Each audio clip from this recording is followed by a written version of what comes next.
Time for Focus, and today we have a report on the construction of a bridge between Russia and Crimea. It's been 3 years since Moscow annexed the peninsula from Ukraine, and the only way of keeping Crimea supplied is by sea or air. That means higher prices, Moscow insisting that will change once the bridge is completed. Elena Voloshin and Thomas Lowe report. The Kerch Strait, where 30 or so journalists have been invited by the Crimea Bridge press service to see how the construction work is coming along. The bridge is being built to schedule. As it stands today, 267 pillars have been put in place. Work here in the Black Sea Basin is carried out 24 hours a day, 7 days a week. By the end of 2018, 4 car lanes and in 2019, 2 railway lines are expected to open between Russia and Crimea. They're 19 kilometres long and cost the equivalent of €3.7 billion. A massive project of great importance to Vladimir Putin. So the teams working on the bridge aren't skimping on getting their message across. Это на века.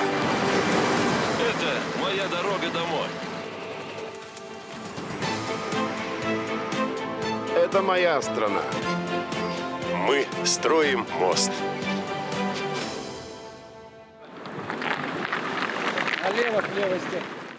In the meantime, the connection between Russia and Crimea is made by ferry for passengers, merchandise, as well as armoured cars and military convoys that they try to stop us from filming. Let's not film the armoured cars. Why not? It's military equipment. You need authorization to film it.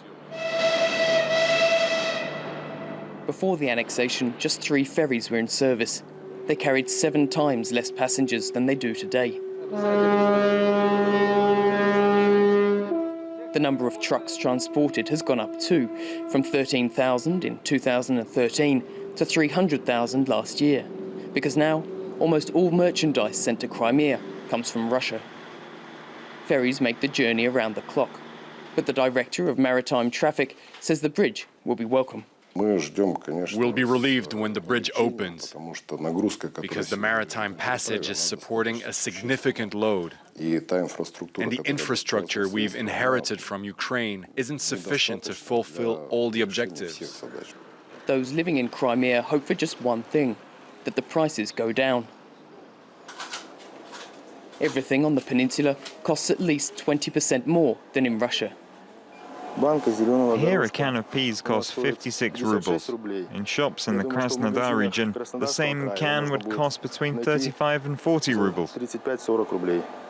A large number of trucks travel from the Krasnodar region to deliver goods to Crimea. It's not a large distance between here and the Krasnodar region, no more than 300 to 400 kilometers. The delivery costs the same as if a truck had to cross the whole of Russia. That's because of uncertainty about the ferry journey. The biggest problem in winter are the storms. The ferries stop running and our shelves are empty. In summer, there's a flood of tourists and the trucks carrying merchandise aren't prioritized. Then there's the Russian suppliers. Quite a few don't want to deliver to Crimea, and particularly not perishable goods, because the risk their merchandise won't get to us is too big.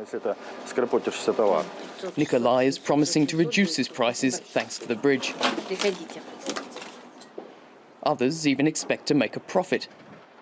Jakub owns one of the largest construction companies in Crimea.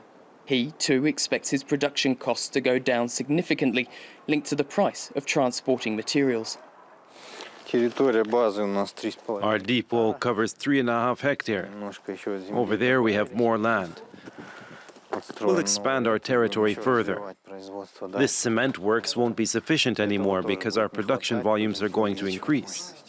Jakub takes us to one of his building sites. A specialist, he has his own ideas about the bridge project that some have criticised for the risk it entails. The engineers argued with each other to begin with. Some said it's impossible to build this bridge.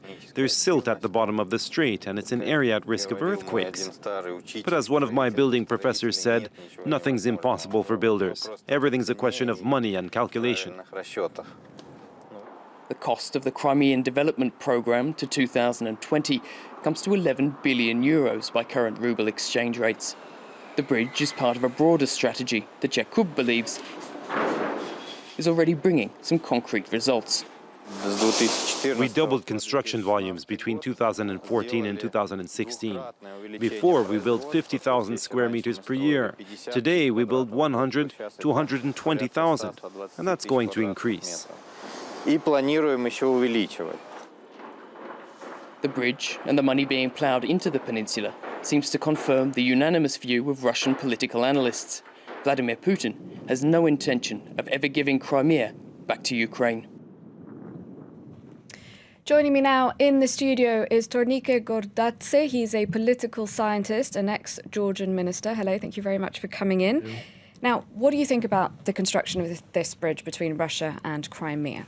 So when Crimea was occupied by Russia, many people said that, okay, Crimea has always been Russia, and they tried to justify.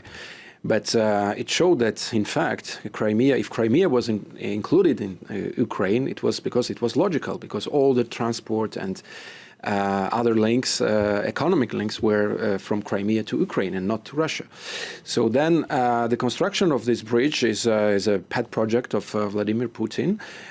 What is interesting is that the people who are in charge of this construction works are the closest oligarchs from the first circle of Vladimir Putin's friends, who are under sanctions in the West, in America and in Europe, and they are pouring lots of money in this project. By the way, this is a very significantly is part of it. Works. The Russian state works like this. So you launch like big public projects, and then you give these projects to your friends who are oligarchs and who are taking state money, and then they are financing and helping you in political life. So this illustrates also how the political economy of the Russian state quite significantly. Yeah.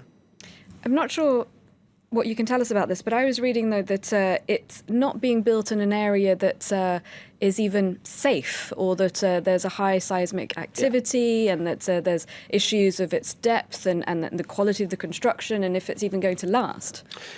I'm not a specialist of geology or other sciences, but I've read same criticism.